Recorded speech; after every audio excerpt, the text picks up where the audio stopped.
రేపే ఎంతో విశేషమైన పుష్య పౌర్ణమి. ఈ సంవత్సరంలో మొదటి పౌర్ణమి ఇది. ఈ పుష్య పౌర్ణమిని మహాపౌషి అని కూడా పిలుస్తారు. జ్యోతిష్య శాస్త్ర ప్రకారం ప్రతి మాస నిర్ణయం ఆ మాసంలో పౌర్ణమి రోజున వచ్చే నక్షత్రం ఆధారంగా చేయబడుతుంది. చంద్రుడు పౌర్ణమి రోజున పుష్యమి నక్షత్రంలో సంచరించే మాసం పుష్య మాసం. పుష్య అంటే పోషణ శక్తి కలిగినది అని అర్థం. పుష్య పౌర్ణమిని మహాపౌషి అంటారు. అలాగే హిమశోధన పౌర్ణమి అని కూడా పిలుస్తారు. ఎంతో విశేషమైన ఈ రోజు ఎవరైతే మీ ఇంట్లో లక్ష్మీనారాయణల ఫోటో ముందు కానీ లేదా శివపార్వతుల ఫోటో ముందు కానీ సాయంత్రం 5:46 నుంచి రాత్రి 9 గంటల్లోపు ఎవరైతే ఈ ఆకుపై దీపాన్ని వెలిగిస్తారో అలాంటి వారి ఇంట్లో ఉన్న దరిద్రం తొలగిపోతుంది. పున్నమి కాంతి విరజిమ్మే ఈ అద్భుత పౌర్ణమి గడియల్లో చెప్పిన సమయంలో ఇలా దీపాన్ని వెలిగిస్తే వారి ఇంట్లోకి లక్ష్మీదేవి అమ్మవారు నేరుగా వచ్చి అష్టైశ్వర్యాలను కురిపిస్తుంది. ఈ పుష్య పౌర్ణమి రోజు దైవిక శక్తులు భూమిపైకి ప్రసరించి ఉంటాయి. ఆ శక్తిని ఈ దీపం వెలిగించడం ద్వారా గ్రహించి అద్భుత శుభ ఫలితాలు మనకి కలుగుతాయి. సకల దేవతల అనుగ్రహం సులభంగా దొరుకుతుంది. దరిద్ర బాధలు, అప్పుల బాధలు, ఉద్యోగం రాకపోవడం, నరదృష్టి, నరపీడ, మానసిక ప్రశాంతత లేకపోవడం, పెళ్లి ఆలస్యం కావడం, ఏ పని చేసినా ఆటంకం ఎదురవ్వడం, ఇలాంటి సమస్యలన్నీ పోవాలి అంటే ఈ పుష్య పౌర్ణమి రోజు సాయంత్రం 5:46 నుంచి రాత్రి 9 గంటల కాలంలో మీ ఇంట్లోని పూజా గృహంలో ఈ ఆకు మీద దీపాన్ని వెలిగించండి. మరి ఏ ఆకుపై దీపాన్ని వెలిగించాలో ఇప్పుడు ఈ వీడియోలో తెలుసుకుందాం. పుష్య పౌర్ణమిని మహాపౌషి అని పిలుస్తారు. పూర్వకాలంలో రైతులు ఈరోజు పెద్ద పండుగగా జరుపుకునేవారు. రైతులకు పంట చేతికి అందే కాలం కనుక ధాన్యలక్ష్మి, ధనలక్ష్మి రూపేణ విష్ణుమూర్తి సమేత మహాలక్ష్మిని పూజించేవారు. పుష్య పౌర్ణమి రోజు ఎవరైతే విష్ణుమూర్తి సమేత మహాలక్ష్మి అమ్మవారిని పౌర్ణమి గడియల్లో సాయంత్రం భక్తి శ్రద్ధలతో పూజిస్తారో అలాంటి వారికి జీవితంలో ఎదురే ఉండదు. ఇలా లక్ష్మీనారాయణలను మీ ఇంట్లో పూజించడం వల్ల మీకు జీవితంలో అన్ని శుభాలే కలుగుతాయి. ఆ లక్ష్మీదేవి అనుగ్రహం వల్ల అప్పుల బాధలు తొలగి అష్టైశ్వర్యాలు కలుగుతాయి. కాబట్టి లక్ష్మీనారాయణను ప్రసన్నం చేసుకోవడానికి పుష్య పౌర్ణమి ఎంతో విశేషమైన రోజు. కాబట్టి ఈరోజు 5:46 నుంచి 9 గంటల్లోపు మీ ఇంట్లో పూజా గదిలో రావి ఆకుపై కానీ లేదా మారేడు ఆకు అంటే బిల్వదళంపై కానీ ఇలా దీపాన్ని వెలిగిస్తే సకల శుభాలు కలుగుతాయని శాస్త్రాలు చెబుతున్నాయి. అయితే ఏం చెయ్యాలి అంటే ఈ గురువారం రోజు రావి చెట్టు మొదలు తాకకుండా 2 రావి ఆకులను తెచ్చుకోండి లేదా 2 మారేడు ఆకులను సేకరించండి. మీ ఇంట్లో లక్ష్మీనారాయణల ఫోటో ముందు కానీ శివపార్వతుల ఫోటో ముందు కానీ లేదా ఇద్దరి దగ్గర ఇలా దీపాన్ని వెలిగించండి. ముందుగా పూజా గృహాన్ని శుభ్రపరిచి పుష్పాలతో అలంకరించి 2 రావి ఆకులు లేదా 2 బిల్వ ఆకులు వాటిని శుభ్రంగా కడిగి పసుపు కుంకుమ పెట్టి పూజా మందిరంలో మీరు దీపాన్ని వెలిగించే ప్రదేశంలో పెట్టండి. దానిపై 2 మట్టి ప్రమిదలు ఒకదాని మీద ఒకటి పెట్టండి లేదా దీపపు కుందులు పెట్టండి. వెండి, రాగి, ఇత్తడి దీపపు కుందులు ఉపయోగించవచ్చు.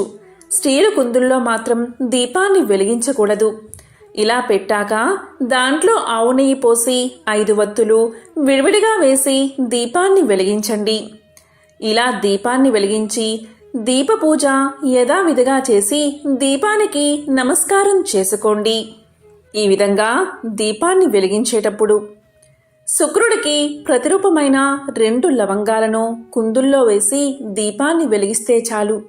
మీ అప్పుల బాధలు తప్పకుండా తీరిపోతాయి. లక్ష్మీ కటాక్షం తప్పకుండా మీకు కలుగుతుంది. ఇలా దీపాన్ని వెలిగించి దీపానికి నమస్కారం చేసుకునే సమయంలో ఓం నమో నారాయణాయ అనే అష్టాక్షరి మంత్రాన్ని కానీ ఓం లక్ష్మీ నమో నమః అనే మంత్రాన్ని కానీ ఓం నమశివాయ అనే పంచాక్షరి మంత్రాన్ని కానీ 11 సార్లు జపించి మీ కోరిక చెప్పుకోండి. ఎవరైతే ఈ పుష్య పౌర్ణమి రోజు సాయంత్రం ఇలా చేస్తారో వారు కోరే కోరికలు తప్పకుండా నెరవేరతాయి. అన్ని రకాల బాధలు తొలగిపోతాయి. ఉద్యోగం లేని వారికి ఉద్యోగం వస్తుంది. మానసిక ప్రశాంతత కలుగుతుంది. వ్యాపారం లాభాల బాటలో నడుస్తుంది. అనుకున్న పనులు త్వరగా నెరవేరతాయి. సంతాన భాగ్యం కలుగుతుంది. ఇలా ఏ సమస్యకైనా సరే ఇది అతి అద్భుతమైన పరిహారం. చాలా సంవత్సరాల నుండి, చాలా రోజుల నుంచి ఒక మంచి సమయం సిద్ధించడానికి మనం అనుకున్నది జరగాలని మంచి రోజు కోసం ఎదురు చూస్తూ ఉంటాం. అలాంటి రోజే ఈ పుష్య పౌర్ణమి. ఎంతోమంది దేవతల శక్తి, గంధర్వ శక్తి, దేవాది దేవతలను ఆకర్షించాలంటే కొన్ని నక్షత్రాలు సమయాల్లోనే అది సాధ్యం. అలాంటి రోజే ఈ పుష్య పౌర్ణమి. ఈరోజు మీ ఇష్టదేవత మంత్రాన్ని ఒక్కసారి చదివినా చాలు 1000 రెట్ల అధిక ఫలం మీకు కలుగుతుంది. ఈరోజు ఎవరైతే తులసి మొక్కను ఇంటికి తెచ్చుకుని నాటి నీరు పోస్తారో వారికి కలిగే యోగం మాటల్లో చెప్పలేం. ఈరోజు ఇలా చేస్తే దీర్ఘకాలిక రోగాలు తొలగిపోతాయి. జీవితకాలం ఎంతో ఆరోగ్యంగా ఉంటారు. చాలామంది ఇంట్లో తులసి కోటను ఏర్పాటు చేసుకుని మంచి రోజు ఎప్పుడు అని అడుగుతూ ఉంటారు. ఈ పుష్య పౌర్ణమి దానికి విశేషమైన రోజు. అలాగే ఎంతో శక్తివంతమైన ఈ రోజు ఇలా చేస్తే జాతక దోషాలు తొలగిపోతాయి. ఈ పుష్య పౌర్ణమి రోజు శనిదేవుడికి ఇలా పూజ చేయండి. ఈ పుష్య పౌర్ణమి అంటే శనిదేవుడికి ఎంతో ప్రీతికరమైన రోజు. ఎందుకంటే శనిదేవుడి జన్మ నక్షత్రం పుష్యమి నక్షత్రం. ఈ పుష్య పౌర్ణమే కాదు, ఈ పుష్య మాసము అంటే శనిదేవుడికి ఎంతో ప్రీతికరం. మరి ఇటువంటి ఈ పుష్య పౌర్ణమి రోజున ఉదయం తెల్లవారుజామున నవగ్రహ ఆలయానికి వెళ్ళి శనిపై నువ్వుల నూనె పోయండి. ఈ విధంగా ఈరోజు సూర్యోదయానికి పూర్వమే చేయండి. లేదా ఉదయం 7 గంటల్లోపు మీరు శివాలయానికి వెళ్ళి నవగ్రహాలలో శనిదేవుడిపై నువ్వుల నూనె పోయండి. ఇలాంటి శక్తివంతమైన రోజు ఇలా చేస్తే అటువంటి వారికి జీవితంలో శని బాధలు అనేవే ఉండవు. ఈరోజు శనిదేవుడి దగ్గర ఉప్పు రాసిన జమ్యాకులు ఉంచండి. జమ్యాకు తీసుకుని కొద్దిగా ఉప్పు రాసి ఆకును శని విగ్రహం దగ్గర ఉంచి నమస్కారం చేసుకుని ఇంటికి రండి. అదేవిధంగా గుప్పెడు నల్ల నువ్వులు తీసుకుని నవగ్రహాలలో శని విగ్రహం దగ్గర ఉంచి నమస్కారం చేసుకోండి. ఈరోజు శనిదేవుడికి ఎంతో ఇష్టమైన రోజు కనుక ఈరోజు ఇలా చేస్తే అలాంటి వారికి జీవితంలో శని బాధలు అనేవే ఉండవు. శనిదేవుడి అనుగ్రహం కలిగి అష్టైశ్వర్యాలు కలుగుతాయి. అదేవిధంగా ఈ పుష్య పౌర్ణమి రోజు రావి చెట్టు దగ్గర దీపాన్ని వెలిగించండి. లేదా జమ్మి చెట్టు దగ్గర దీపాన్ని వెలిగించండి.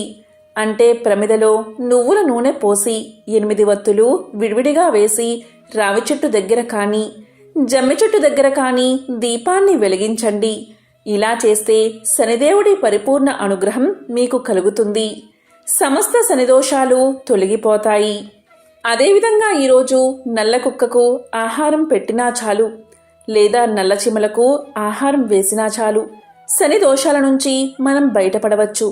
ఇక ఈరోజు నువ్వులు మరియు బెల్లంతో కలిపిన పదార్థాన్ని తింటే ఆ శని భగవానుడి అనుగ్రహం మీకు కలుగుతుంది. అందుకే మన పూర్వీకులు బెల్లం కలిపిన పదార్థాలను ఈరోజు తప్పకుండా తినేవారు. ఇలా తినడం వల్ల మానసిక రోగాలు కూడా నయమవుతాయి. శరీరానికి కొత్త బలం వస్తుంది. అందుకే ఈరోజు ఏం చేసినా చేయకపోయినా నువ్వులు బెల్లంతో చేసిన పదార్థాలను ప్రతి ఒక్కరూ తప్పనిసరిగా తినండి. సకల దేవతల అనుగ్రహాన్ని పొందండి.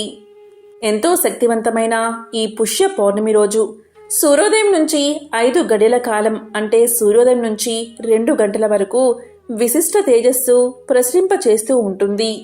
సూర్యకిరణాలు జీవ చైతన్యాన్ని ఊర్ధ్వముఖంగా ప్రసరింప చేయడానికి తోడ్పడతాయి. కాబట్టి ఈ 2 గంటల సమయంలో సూర్యకిరణాల ఆరాధన చేయాలి. చేతిలో నీటిని తీసుకుని తర్పణం వదలండి. సూర్య భగవానుడికి నమస్కారం చేసుకోండి. దీనివల్ల సూర్యభగవానుడి అనుగ్రహం మీపై పడి తరువాత మీరు అంత్యకాలంలో సూర్యలోకంలో 1000 సంవత్సరాలు సుఖంగా జీవిస్తారు. ఇక ఈరోజు కుజదోషము, కాల సర్పదోషము, వివాహం ఆలస్యం అవడం వంటి సమస్యలకు స్త్రీ పురుషులు సుబ్రహ్మణ్యేశ్వర స్వామిని ఆరాధించాలి. అదేవిధంగా అంగారక గ్రహాన్ని ఆరాధించాలి. ఇక ఈరోజు తెల్ల నువ్వులతో దేవతర్పణం విడవడం వల్ల, నువ్వులతో పితృతర్పణం చేయడం వల్ల మీకు సకల శుభాలు కలుగుతాయి. ఈరోజు ఉదయం సాయంత్రం చిటికెడు నువ్వులు తిని స్నానం చేసే సమయంలో చిటికెడు నువ్వులను బకెట్లో వేసుకుని తలస్నానం చేయండి. ఈరోజు ఎవరైతే ఇలా చేస్తారో వారి జన్మల పాపాలు, దోషాలు, దరిద్రం ఆ నీటి ద్వారా తుడిచిపెట్టుకుపోతుంది. మీ శరీరానికి నూతన శక్తి వస్తుంది. దేనైనా సాధించే మనోధైర్యం వస్తుంది. మానసిక వ్యాధులు తొలగిపోతాయి. నిండు నూరేళ్లు ఆరోగ్యంగా జీవిస్తారు. ఇక ఈ పుష్య పౌర్ణమి రోజు మీరు గోమాతకు ఈ ఆహారం తినిపిస్తే మీకు రాజయోగం కలుగుతుంది. గోమాతలో సకల దేవతలు కొలువై ఉంటారు కాబట్టి గోమాతను పూజిస్తే ఎన్నో సమస్యలు దూరమవుతాయి. గోమాతకు ఆహార పదార్థాన్ని తినిపించడం ద్వారా ఎంతో మేలు జరుగుతుంది. గోమాత తోకను పూజిస్తే శుభ ఫలితాలు కలుగుతాయని పెద్దలు చెప్తూ ఉంటారు. ఆర్థిక సమస్యలతో ఇబ్బందులు పడేవారు గోమాత తోకను తాకుతూ పూజిస్తే చాలా మంచిది. గోమాత తోకతో చిన్నపిల్లలకు దిష్టి తీయడం వల్ల వారికి ఉన్న దిష్టి దోషాలు తొలగిపోతాయి. పిల్లలు ఆరోగ్యంగా పెరుగుతారు. ఎందుకంటే గోవు తోకలోని వెంట్రుకల్లో ఉండే పాజిటివ్ ఎనర్జీ వల్ల మనకు అష్టదరిద్రాలు దూరమయ్యే అవకాశం ఉంటుంది. మీకు ఎవరికైనా శత్రువులు ఉంటే గోమాతకు దోసకాయలు పెట్టండి. దీంతో శత్రు నివారణ జరుగుతుంది. గోమాతకు బెండకాయలు తినిపిస్తే మనోధైర్యం పెరుగుతుంది. ఏ పని చేయడానికైనా కావలసిన ధైర్యం వస్తుంది. గోమాతకు కందులను పెడితే అప్పుల బాధలు తొలగిపోతాయి. గోమాతకు నానబెట్టిన శనగలు తినిపిస్తే కుటుంబ సభ్యుల మధ్య సఖ్యత పెరుగుతుంది. మీ పిల్లలు విద్యారంగంలో ఎదగాలి అంటే వారి తల్లిదండ్రులు గోమాతకు నానబెట్టిన పొట్టు పెసరపప్పును తినిపించాల్సి ఉంటుంది. ఇక గోమాతకు ఈరోజు గోధుమ పిండి, బెల్లం కలిపి తినిపిస్తే ఉద్యోగం లేని వారికి ఉద్యోగం వస్తుంది. గోమాతకు మినప్పిండి, బెల్లం కలిపి తినిపిస్తే ధనాదాయం పెరుగుతుంది. గోమాతకు దొండకాయలు తినిపిస్తే మానసిక ప్రశాంతత కలుగుతుంది. గోమాతకు అరటిపళ్ళు తినిపిస్తే ఉన్నత పదవి దక్కుతుంది. గోమాతకు వంకాయలు తినిపిస్తే సంతాన భాగ్యం కలుగుతుంది. గోమాతకు క్యారెట్లను తినిపిస్తే వ్యాపారంలో అభివృద్ధి ఉంటుంది. ఇక ఎవరైతే గోమాతకు బంగాళాదుంపలు తినిపిస్తారో వారికున్న నరఘోష తొలగిపోతుంది. వివాహం ఆలస్యమయ్యి ఎంతో ఇబ్బందులు పడేవారు, వివాహం కానివారు గోమాతకు టమాటాలు తినిపించండి. గోమాతకు నానబెట్టిన మినుములు తినిపిస్తే ఆత్మవిశ్వాసం పెరుగుతుంది. ఈరోజు గోమాతకు నానబెట్టిన కందులు పెడితే పాపం తగ్గుతుంది. గోమాతకు నానబెట్టిన ఉలవలు తినిపిస్తే వృత్తిలో నిలకడ లభిస్తుంది. ఎంతో విశేషమైన ఈ పుష్య పౌర్ణమి రోజు మీరు తప్పకుండా లింగాష్టకాన్ని చదువుకోండి. దారిద్ర్య దహన స్తోత్రాన్ని జపిస్తే అష్టదరిద్రాలు తొలగిపోతాయి. అదేవిధంగా ఈ పుష్య పౌర్ణమి రోజు లలితా సహస్రనామాన్ని పఠించండి. ఈరోజు మీకు వీలైతే మగవారు తప్పనిసరిగా సాయంత్రం సమయంలో శివాలయానికి వెళ్ళండి. ఇలా శివాలయానికి వెళ్ళేటప్పుడు మీ ఇంట్లో నుంచి కొంత బియ్యం తీసుకువెళ్ళండి. అలాగే రాగి చెంబులో నీటిని తీసుకెళ్ళండి. శివాలయానికి వెళ్ళి మీ మనసులోని కోరిక చెప్పుకుంటూ ఆ బియ్యాన్ని శివలింగం మీద పెట్టి ఒక బిల్వ పత్రాన్ని ఉంచి తరువాత ఇంటి నుండి తెచ్చిన రాగి చెంబు నీటితో శివుడికి అభిషేకం చేసి తరువాత చక్కగా విభూది పెట్టుకుని అలాగే శివాలయంలో ఆవు నెయ్యితో దీపారాధన చేయండి. మీ మనసులో ఉన్న కోరిక చెప్పుకుని శివ పంచాక్షి మంత్రాన్ని జపించండి. ఇలా చేసి ఇంటికి వచ్చేయండి. ఇలా చేస్తే మీ మనసులోని కోరిక తప్పక నెరవేరుతుంది. ఈ పౌర్ణమి రోజు తప్పనిసరిగా ఇంట్లో లక్ష్మీ పూజ చెయ్యాలి, చంద్రారాధన చెయ్యాలి. ఈరోజు ఇంట్లో లక్ష్మీదేవి పటం ముందు ఎన్ని దీపాలు వెలిగిస్తామో అంతటి ఫలితం మీకు దక్కుతుంది. కాబట్టి ఎంతో విశేషమైన ఈ పుష్య పౌర్ణమి రోజు సాయంత్రం 5:46 నుంచి 9 గంటల్లోపు ఈ ఆకుపై దీపాన్ని వెలిగించి ఆ లక్ష్మీనారాయణల అదేవిధంగా శివపార్వతుల అనుగ్రహాన్ని పొందండి. ఓం నమో నారాయణాయ. ఓం నమః శివాయ. ఓం శ్రీ మహాలక్ష్మియే నమః.